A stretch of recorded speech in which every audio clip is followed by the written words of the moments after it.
Ready to go. You guys are so nice. Rich, thank you for that. Milagritos, thank you for that. You guys are so sweet. And Susie, I'm so glad to hear that you made the bagels 3 times. That's amazing. I'm so glad to hear that. So that's awesome. And Gwen, I will hit up your question as we go through. And yes, you can. And it also might be tricky. So that's a little vague there, but we'll talk about it. But welcome, everybody. Thank you for joining me today for this Easter bread class. I feel like I should cheat a little and show you what we're making. We're making these lovely little Easter breads. I have a few different colors of eggs. We're going to be dyeing eggs. We're going to be making brioche. And what's great about this recipe is we've made brioche before. This is actually the same brioche recipe that we've used for other classes in the past as well. So it's a really versatile dough that you can use for all sorts of things, from hamburger buns to braided breads to really anything that you like. So it's a really good one to have on hand. But yeah, we're gonna get started. Again, I'm Katie. For those who don't know me, I'm a pastry chef, as Rich said. I get to teach these great classes here at Michael's. And just a heads up for anyone who joins me here every week, next week is gonna be on Tuesday. I know we're normally here on Thursdays, but I'm moving on Wednesday, so we will be here next week on Tuesday. But all right, so Rich, you can come on down. I'm gonna show you what I'm working with. And at some point, I'm gonna let my dog out because she's scratching on the door again, as usual. She always does that right when I start. It's tradition. All right, so today it's kind of basic. Somebody asked about eggs. What's tricky today about substituting eggs is such a big part of this deal. We've got eggs going in as decoration. I've also got eggs going into the dough. And brioche is very egg heavy. It's an enriched bread. So we've got eggs, we've got butter, we've got a little sugar. All of those things kind of contribute to the beautiful color, the texture, that feathery, buttery finish, all of that. So I would say if you're looking for an egg-free bread recipe, I would not use this one. I would find one specifically that does not use eggs. And hold on, I'm gonna let her out. Look out. Come down. Be free. So sorry. She would scratch the whole time, and I'm not gonna do that. So, all right, but let me take you through. So on this side, I've got everything for my dough. On this side, I've got my finishes. So all of these are sort of optional. This is where we're really living today. This is like the basic stuff. And Jennifer, I like the new kitchen. I have not, I haven't even spent a minute there. We had so many issues to deal with. So I haven't even gotten in there yet. So I'm very excited. But before we started, so somebody had asked about yeast. So you'll notice in the recipe, I don't remember if I put in active or instant. I believe it's active. And Rich just threw that up in the chat. So if you missed it, you can kind of scroll up a little bit there, or maybe he'll share it again. But you can really use either one. And let's talk about the difference a little bit. Does anybody know what's the difference between instant and active yeast?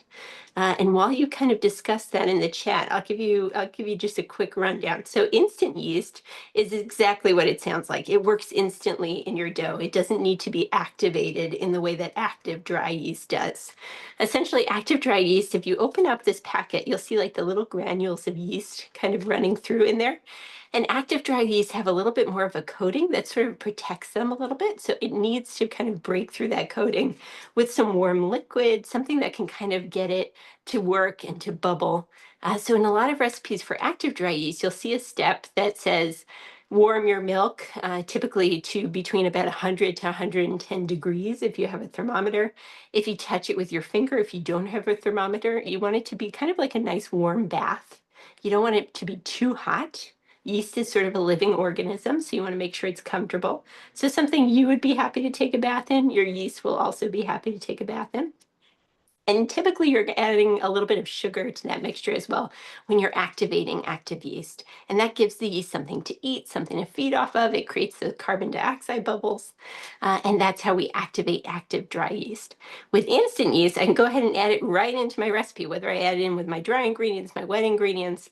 I do kind of prefer to add it with the wet stuff, so you'll see me do that today. But you can use either one. The only difference would be you do need to activate active dry yeast, and instant you do not. If you're going to do something, and we're going to talk about this later about kind of doing an overnight rise instead of a same day rise, I do think that active dry yeast is a little bit better. It's got a little bit more strength to it. It doesn't kind of happen as quickly and right in the moment. So I would say go for active dry yeast if you are doing an overnight rise. And we'll talk about that later as well.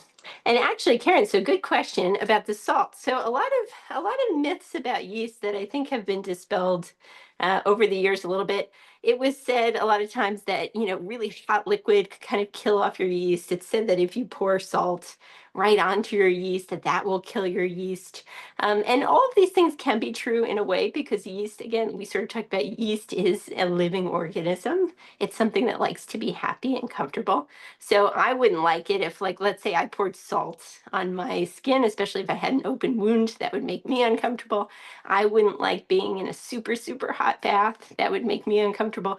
So the same is true for yeast. It performs the best when it's in sort of a cozy, happy environment, when it has food to eat like sugar. Oh, Jane, good timing. Yes, it should always have a little sugar to eat.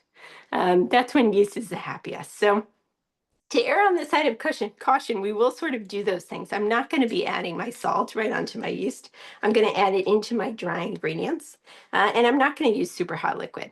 When we talk about liquid for instant yeast, and today we're using milk as the liquid in our recipe, it's an enriched dough. So instead of something like water that you might find in a baguette recipe or a leaner dough, we're using milk, which is going to add tenderness, a little fat, a little flavor. So I'm not heating this at all because there's no need to activate my instant yeast. So this is just straight out of the fridge or at room temperature is fine. But it's easy breezy, no need to heat that up at all.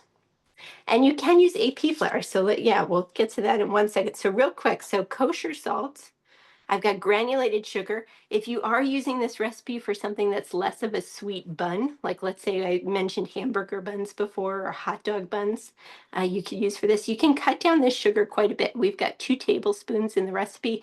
You can even get it down to 2 teaspoons if you want, just to give the yeast something to feed on.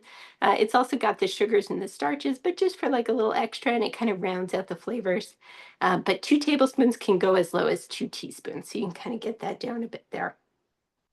Eggs, we've got eggs going into our dough. These are large eggs, so if you are using a different size, just kind of note that the weight of your egg will change. Obviously a medium egg is going to be smaller than a large egg. Extra large will be bigger. So kind of just keeping that in mind, but I am using large. And you'll notice the recipe calls for 4 eggs for the dough. One of those is for our egg wash. So make sure you're not adding 4 right into your dough. One of them is going to be for egg wash at the end there. And some good questions about flour. So this is bread flour. So the difference between bread flour and all-purpose is bread flour has a much higher protein content. So we've got maybe 13 or 14% protein versus an all-purpose that might land somewhere around an 11%, maybe even a 12%, depending on the brand. So what that does is it creates gluten in our bread dough, which is the stretch, that sort of strength of the dough. So if for some reason you don't have bread flour, you can use all-purpose. The difference would be I would either knead it a little bit longer, or you can add a little bit more. And I'm using, yeah, somebody asked, so I'm using gold medal because that's what they had at the supermarket. But I have gold medal bread flour, but any type will work. And usually it says on the package what the protein content is. So sometimes you'll find different levels there depending on what you're working with. Katie, they were Yeah, always also wondering, yeah. do you recommend a particular brand of yeast? Oh, of yeast. Well, I do tend to use Fleischmann's a lot, but anything that you find is fine. They should all work really well. Anything you get at the supermarket, whether you get a big jar of it or a single pack like this. I like the single pack just because it's, I know it's going to stay fresh. If I buy a jar, if I'm making a lot of breads and I know I'm going to go through it pretty quickly, I'll invest in a jar and just store it in the freezer and then just bring my yeast to room temperature, and that's going to keep it as fresh as possible. And then Yeah, one quick yeah. question we missed a little further up. Oh, yeah. For those of us who don't have a stand mixer, should Yeah. we do that by hand? Yeah, so this spread, the only issue here with this spread is that we've got so much butter, which I did not mention. So I've got my unsalted butter here, and this is at room temperature. So the difficult part of preparing this dough by hand, the first part where the dough is kind of kneaded without the butter going in, that's easy enough to knead by hand. So you can kind of skip the mixer on that. As you feed in the butter, if you're doing it by hand, it's gonna get a little bit messy. Lean into it. Don't be tempted to flour your surface. It's going to get sticky. It's going to get uncomfortable. Just keep kneading in the butter slowly, like 1 tablespoon at a time. But it will be messier than working with a mixer for sure. So that's sort of the downside to a buttery bread like this one. And the bread flour, so I have gold medal bread flour, but any type of bread flour is great. And then, so for my topping, so we do have a glaze. I've got like a confectioner's sugar glaze. I've got a little milk to thin that. I've got vanilla bean paste that everybody knows I'm in love with. So that's just for like a quick glaze, just as an optional extra garnish. I also have like a sweet tooth fairy. I got some of these confetti sprinkles because they were kind of pastel-y and cute and Eastery, but any kind of sprinkles you love would work, including nonpareil sprinkles and things like that. I've got the eggs that I'm going to dye for my loaves. So I chose white eggs for that purpose, of course. I've got a little vinegar for that. I've got boiling water on the stove for that. And I've got some gel colors. So just to color my eggs, I've got yellow, I've got blue, and I've got pink. And of course, some bowls to kind of dye them in as well, heat-proof bowls. And I think that's all. And then again, I'm working with my stand mixer with a hook attachment. If you don't have one of these, you know, you can definitely start it by hand, and you'll see how the dough reacts. You'll see it as we work with it. You'll see how sticky it can become. You kind of just have to embrace it if you are doing it by hand. That's the only downside to enriched doughs, is they can definitely get a little bit stickier. So I'm going to add in my instant yeast. So again, instant yeast, no need to warm my liquid. If you are using active dry, you're going to want to warm your milk until it's just a nice warm temperature, somewhere around 100 degrees, 110 at the most, is nice and comfortable for your yeast. Speaking of milk, Yeah. Oh, yes. will using reduced fat milk instead of whole milk ruin the buns? It won't ruin it, but it won't be quite as rich. But if that's what you have on hand, you know, you've got a lot of other things going in here. You've got whole eggs, you've got butter. So the difference, you know, in fat between reduced fat and whole milk will not make a huge difference. You definitely wouldn't, it wouldn't be a noticeable difference. So if that's, you know, if you don't have whole milk and you're like, do I really have to buy whole milk just for this? You know, no, you could definitely use what you've got and that would be fine. All right, but my whole milk's going in. I've got a little sugar going in there just to give it something to eat. And then I'm going to get my eggs in as well. And I do like to mix my yeast with my wet stuff, even if I'm using it instant, only because I feel like it just dissolves a little bit easier into the dough. Sometimes you'll see, if you just throw it in with your dry stuff, you might end up with one or two little granules kind of running through there. I think it's just helpful to do it this way. But all I'm going to do is actually just with a spatula, just kind of break up my eggs a little bit. Nice and easy, nothing too crazy here. And dough setting in a bread machine, I would think so. Yes, and almond milk, yes, you can use almond milk. Yeah, or goat's milk. I think either one would actually work totally fine. You know, again, it's such a small amount of liquid. Like theoretically, you could even swap in water if you wanted to. It's all about the ratio between wet and dry. But, you know, the extra fat that a dairy-based milk or a plant-based milk is giving you, it just adds a little extra richness. So I'm going to scoot this over just so you can see everything a little bit better here. And then now that this is mixed up a little bit, I'm going to add the rest of my stuff in. So I've got my sugar. I've got my bread flour, and this is 3 cups of bread flour. And like we talked about with the salt, right on top of my flour, that's going to protect the yeast a little bit, just in case, you know, we just want it to be as comfortable as possible. Let me get these out of the way a little bit here. And I'm going to start up the mixer just on a low speed. If you're doing it by hand, you would just be working this on a table together. And we're just going to bring it together a little bit here and check out the texture. So we'll let this go for a minute. And in the meantime, I'm just going to kind of cube up my butter a little bit here. So I've got 10 tablespoons of softened butter. And you can see without the butter in, this is going to be a dense, sort of heavy dough. And then the butter is really going to transform that texture. So you see it coming together here. I'll show you what it looks like. All right.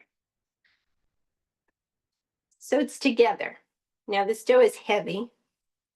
And if you are working it by hand, because I feel like that was a popular question, should take a look at what it looks like. So you see it's a little shaggy. It just came together. We haven't really kneaded it yet. So if I was kneading by hand, I'm just kind of rotating it, working it with my palm. And the downside to working on dough by hand versus working it in the mixer is that the mixer is very efficient and it does a really good job of kind of wrapping the dough around the hook and kneading it and developing gluten. And it does that relatively quickly. It could do it in 8 minutes, 10 minutes. You could even let it go for 12 minutes or 14 minutes to really develop the gluten. By hand, sometimes, depending on how good you are at kneading, that could double. You could really have to take your time. So it can be a really good workout. The trick to kneading dough by hand is to not give up. You have to really give in to the process, put on a podcast, and just kind of go at it for a while. Because if you cheat this step and you say, well, it's smooth enough, this looks pretty good. Well, if I pull on this dough, you see it has absolutely no stretch at all, no extensibility. Extensibility is kind of the ability of a dough to stretch as it creates those gluten proteins in there. So what we really want is a dough that's smooth and supple and stretchy. It's elastic, it's extensible. So all of those things kind of create that final feathery texture in your bread after it's baked. If you skip this, you're going to miss out on that. It'll still be delicious. It's just going to be a denser bread, a little bit more crumbly. It won't have developed any strength to it. So really kind of giving into this and just really kneading and going for it. You could call in, a spouse or a kid or anybody, who could kind of tap in and take over for you for a few minutes as you go. But it's really important to let this go. Now, the thing about adding fat is fat actually sort of inhibits gluten formation. So what we really want to do is give this time, whether it's by hand or in the mixer, to kind of work before we start adding our butter in. So because we're here in class, we're going to kind of cheat that a little bit. But normally I would say let this go for at least 5 or 6 minutes before you start feeding in the butter. So the butter will start going in, a tablespoon at a time. And you're going to see as it works, it's going to kind of soak it up and just incorporate it into the dough and come together really nicely. I substituted the water in your bagel recipe with leftover cheese whey from making chef. I really made a great chew. Oh, that's great. Oh, that's awesome. Yeah, good. All right, I'm going to wash my hands very fast while that works in.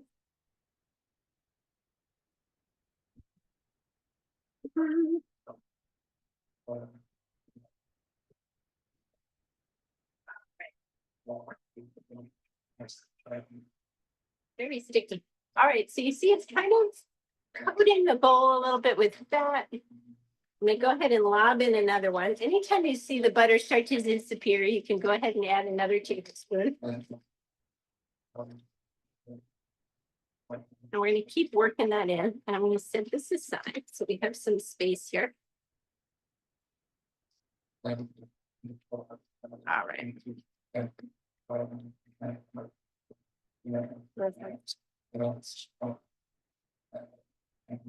right.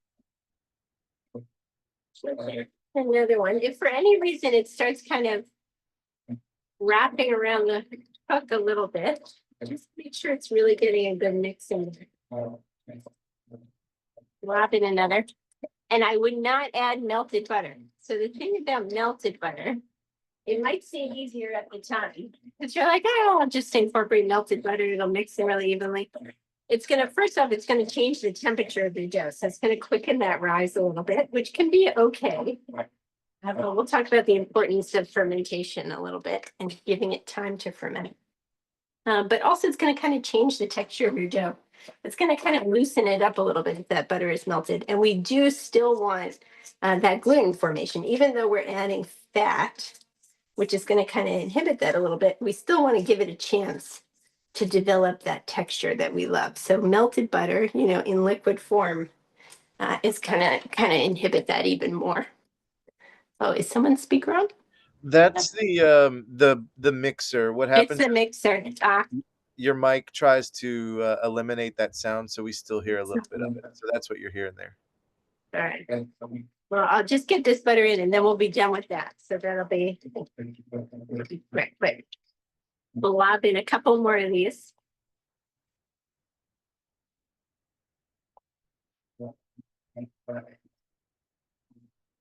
Actually, while it does that, I'm going to keep feeding it in, but I'm going to move it over there.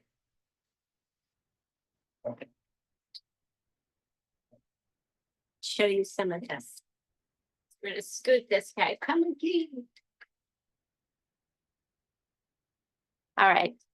Let's see. Forgot to take the butter out of the fridge. I just paused. No. You can actually add cold butter as well. That would be fine. It's going to take a little bit longer to work in, but just kind of cube it up and just a little bit at a time, even a half tablespoon at a time. All right, so my dough is still going. And so what we were looking for, I have like a little piece here, just so you could kind of check out the texture. This is very soft. But what we're looking for here is, look at this. Look at the difference. Like we sort of saw that dough before when I pulled it apart, when it didn't really have that gluten formation. And now it's like super stretchy. Could do sort of like a window pane test. Mine is ripping a little bit, but a window pane test is essentially you should be able to kind of pull your dough nice and thin and almost be able to see through it. And that's when you know you have really nice gluten development. So you really do want to work your dough until you are able to kind of stretch it. It should feel really supple, really smooth. All of that is really nice. And then you know you're going to have a really nice feathery texture in your final brioche. Just throw one in here. Let me know if that sound is a problem and I'll turn it off, but we're going to keep it going. And then essentially, once your dough is ready, you're going to either keep it in the same bowl, which would be totally fine. But if you need that mixing bowl for any purpose, transfer it to a small or a medium-sized bowl where it's got room to kind of double in size.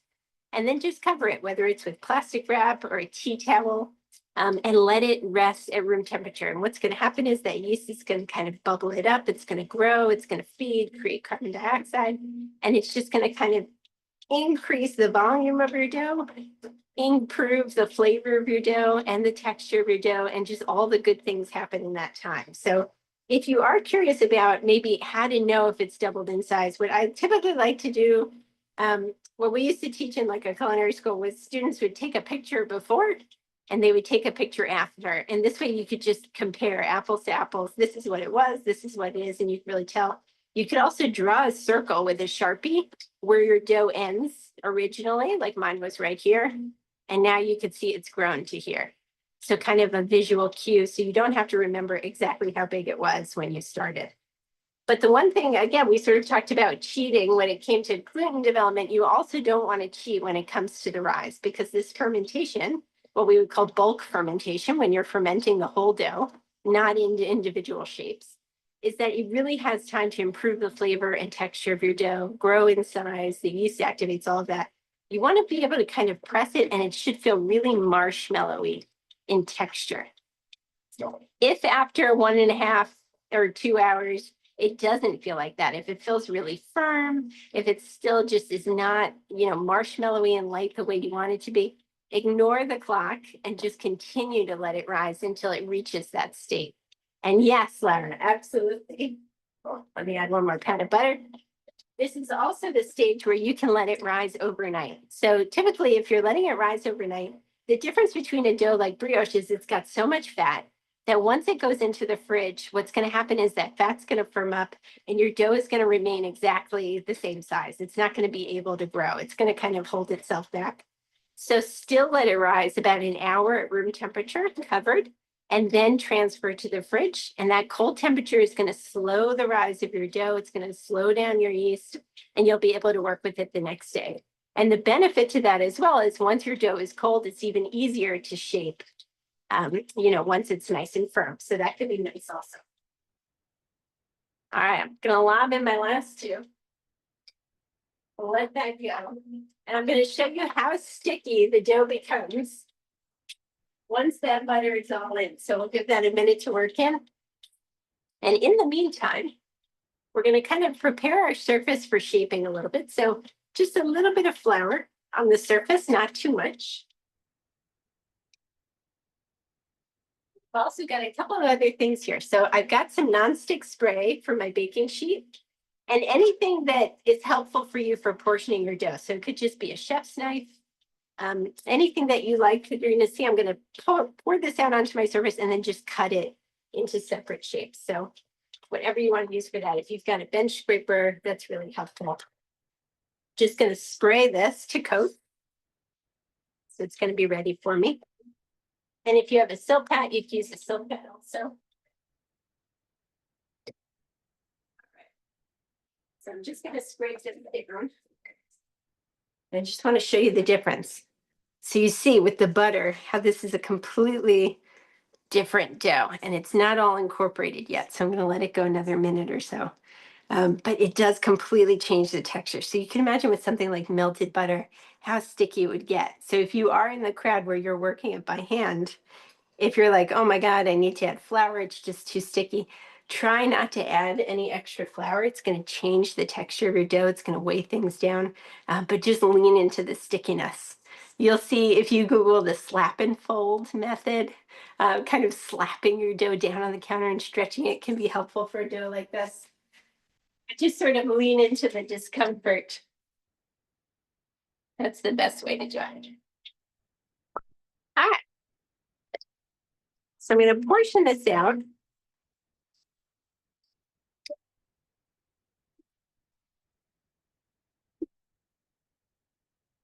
going to turn off my mixer. And so for this, I had a full batch of dough. I took half of it for the buns that I already baked. So I've got half of it left. And I know the recipe says it makes 5. I actually portioned it into 6. So for this half, I'm going to portion into 3 sections, and I've got 3 that are already baked. And they are a good size, but you can make them bigger, smaller. You can even make this into one big ring if you want to just do one really big braid. You could definitely do that as well. And each piece, these are each going to be a bun. I'm going to divide each piece into 2 because that's what we're going to use to twist together. So I'm just going to go ahead and set a couple of these aside. And if your dough is cold, it's going to be even easier. Try to avoid adding too much flour to your surface. But all I'm going to do is kind of just roll this into a rope.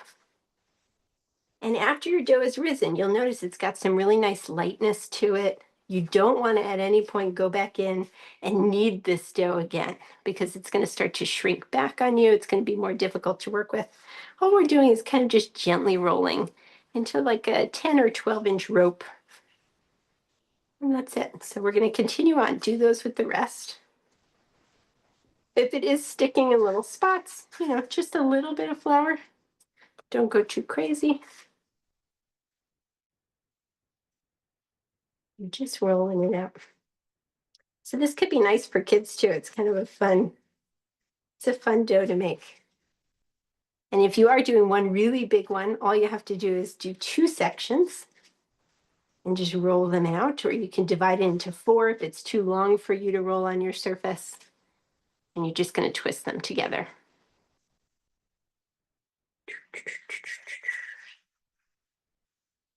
Perfect. And this is like a really easy braid. If you make challah, if anyone's familiar with making challah, you'll know like it's got to be a much more complicated, whether it's a 4-strand, a 6-strand. But this is a nice, easy braid. Just 2 strands needed for each bun.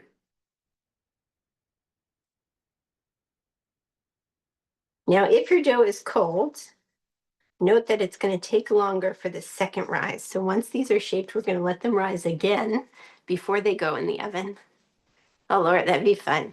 You're speaking my language. I would love to do a hot class. If your dough is cold, keep in mind, it's a little bit colder in temperature. It's going to take longer to come to room temperature and longer to rise that second time.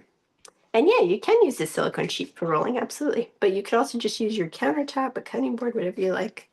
So all I'm going to do here is just pinch my ends together. Nice and gentle. And then just twist.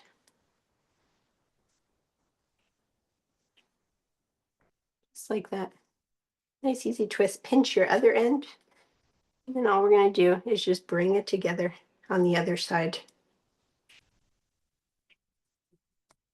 And that's our bun. So let's do 2 more. Now I sort of twist it on the table. If it's easier for you, you can just twist this way. Just keep twisting. Same thing, just bring it together. Make sure you really pinch that second side to make sure it doesn't open up on you in the oven. And the last one. And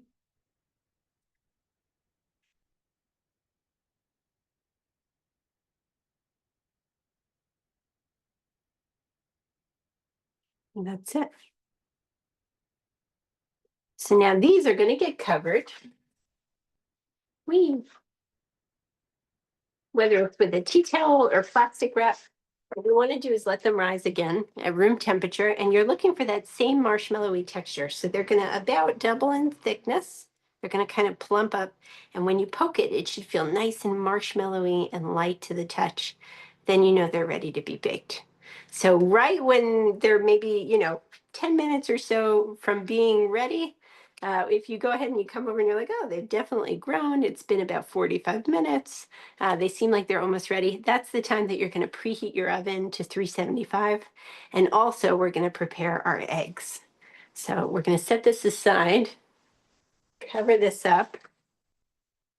Hello, dog. And I'm just going to grab boiling water. So you're going to need about a cup of boiling water for each color at a minimum. So if you're doing a bunch of colors, just make sure you have a bunch of boiling water ready to go. And I've got my heat-proof bowls. These are my silicone bowls. A spoon. You can see I've already dyed one pink. That was accidental, but here we are. I've got a little bit of vinegar. That's going to kind of help that color just adhere to the shell. And my eggs, of course. So I've got white eggs here and my gel colors. So we are using raw eggs for this. You can use hard-boiled eggs, but the problem is that these buns are then going to bake in the oven, so the eggs are going to continue to cook. So having them raw before you start really just kind of puts them at that nice texture. By the time they're finished baking, you'll have like a nice soft-boiled egg. But you can use hard-boiled as well, or you can completely skip the eggs and just bake the rings as is, and that would be beautiful as well. You don't have to do the eggs. But I'm just going to portion about a cup of water into each.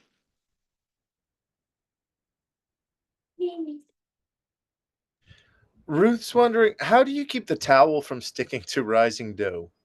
Oh, yeah. Avoid using a towel that's going to touch the surface of your dough. Like it should definitely be a deep enough bowl where the towel is not going to touch. If for any reason maybe the bowl is not that big and your dough tends to rise above the height of your bowl, just put plastic wrap first, and you could even spray the plastic wrap with a little bit of Pam just to protect it. But yeah, you don't really want the towel to touch it and get stuck. That's always an unfortunate occurrence. All right, so I've got white vinegar going in there. It's about a teaspoon of vinegar per cup of water. And then depending on how vibrant you like it, depending on what shades you like, you go ahead and add your gel color. And that's just going to give it that nice bright Eastery hue. I'm going to put my pink in my pink.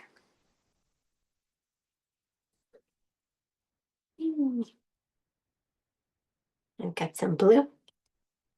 I like mine like a little bit pastel, so I'm not going to go too crazy. Get my egg in there. Last time I dyed eggs was with the PAS kit with my, oh yeah, this is easier. Ooh, I almost did the wrong bowl. Thank you. Blue. And you see like my egg isn't covered, but that's okay. I'm just going to rotate it a little bit. I'm just going to pop it in there. And they do take a couple minutes, depending on how vibrant you made your liquid. It could be a couple minutes, it could be 5 minutes. But every once in a while, I'm just going to kind of rotate them, make sure that they're coloring nicely. And in the meantime, we'll make our quick glaze. So for my glaze, and this is optional also, but if you do skip the eggs in your loaves, it is nice to just add a finishing touch. So the glaze can be a really nice finish. If you do go with just the rings with no eggs inside.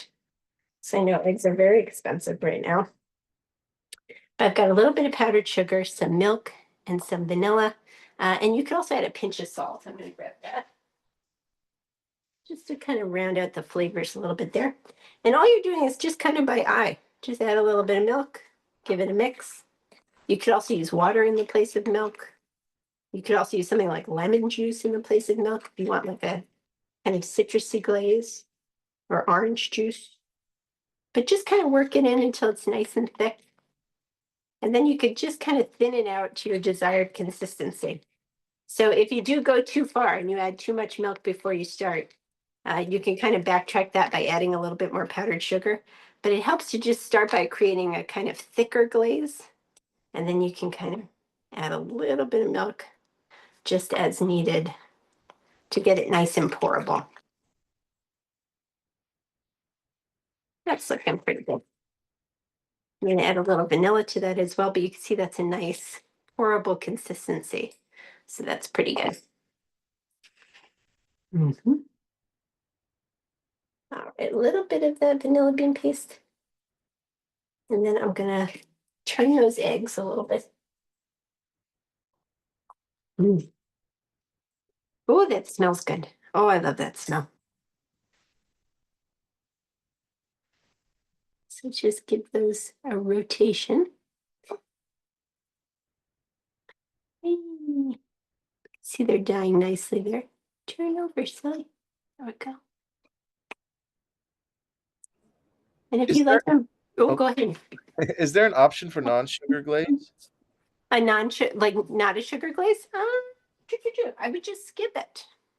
Yeah, I would just skip the glaze. You definitely don't have to do the glaze. And I did put sprinkles, so you'll see it without the glaze with sprinkles.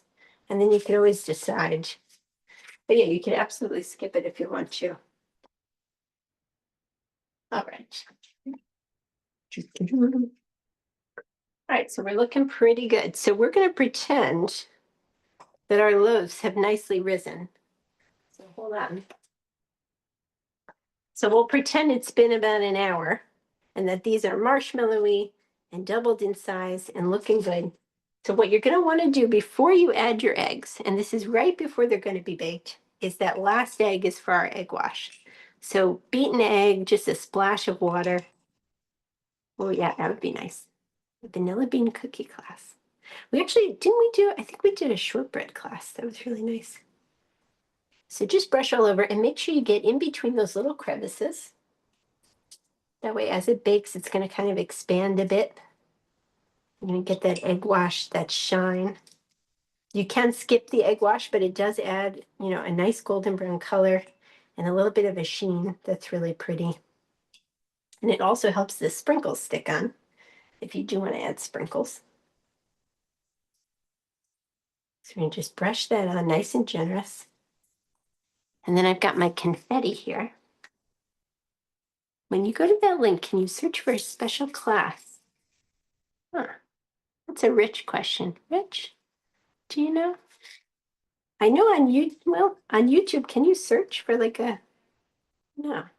On YouTube, you can search for classes, Yeah, past yeah, classes. Just put a link up there. yeah. Um, but on the Michael's website, the only ones you'll find are the upcoming classes, which you can peruse through those as well. Yeah. We do actually have a stained glass cookie class. I think that's the week after next. And that's with like a vanilla cookie. That's really nice. All right. So let's grab out our eggs. Pretty color. So just let those sort of dry on a paper towel for a couple of seconds. That's a nice pastel, but you could go darker. If you like a really vibrant color, feel free to add more gel coloring to that water. And then we're just going to go ahead and place those in. So let me move this. So once your buns are nice and puffed, these eggs just go right in the center, just like that. And as the dough bakes, it's going to kind of expand out and encompass them really nicely. So these will go in at 375 until they're nice and golden brown, and I'll show you those. And then we're going to finish with our glaze. So here are my baked ones. So you can see they're really fun. They're kind of nice and golden brown. I went like a minute too dark, I think, for me. But I sort of got distracted. But you can see they're nice and golden brown on the bottom. You've got this nice braiding going around. The egg kind of sits in the middle. And then the glaze really does add just like a little extra touch. So just with a spoon or with a piping bag, you just kind of drizzle right over the top of each one. just nice and delicate. And it is a sweet-ish bun. You know, the bun itself, we only added 2 tablespoons of sugar for 6 of these. That's a full batch. So it's not a super sweet dough, especially with the egg in the middle. You know, it gives it a more savory touch. So the glaze really does kind of give it a touch of sweetness. That's really nice. Mm. So what do you guys think? Oh, good. So how do you eat them? Yeah, great. It's a fair question. So, and actually, so storage also is kind of a big one with these. So if for some reason you decide not to put the eggs and you just do the rings, you could skip the eggs. You could just store these in an airtight container at room temperature, and they'll be totally fine for about a day or two. They'll stay fresh longer than that. I would pop them into the freezer and then just defrost them when I would want them. But with the eggs, they should be refrigerated after a couple of hours. So if you're going to bake them off the same day, just bake them, you know, a couple hours before you're going to serve them at your Easter celebration. Or else just pop them in the fridge, you know, for up to a day, you know, or two in an airtight container, and then just bring them to room temperature before you serve. And yes, I'm going to cut in for you guys, definitely. Let's see if I have a good knife. And I do kind of just want to like rip in as well, which I feel like is a little bit more fun. But so these were in the fridge, so I pulled them out a little while ago. But you can see this nice brioche. So it's like very tender, very feathery. Very tasty, not too sweet, very balanced, but the glaze does add a nice touch to it for sure. But you see that nice kind of dense, feathery, enriched texture, which is really lovely. It's kind of like just a classic loaf of brioche. So you can even use this same dough and bake in loaf form for nice brioche, you know, sliced bread. It's a really versatile dough, so you can do a lot with this. Making me hungry. Yummy. My grandmother used to, excuse my full mouth here. My grandmother used to make in the wood oven for Easter big ones with the eggs, and me and my cousins would love to eat them along with the eggs. Yeah, for sure. I actually, when I tested, I had leftover eggs, and we ended up making egg salad out of it. So that was kind of fun. But it's so they do cook. Let me take one out.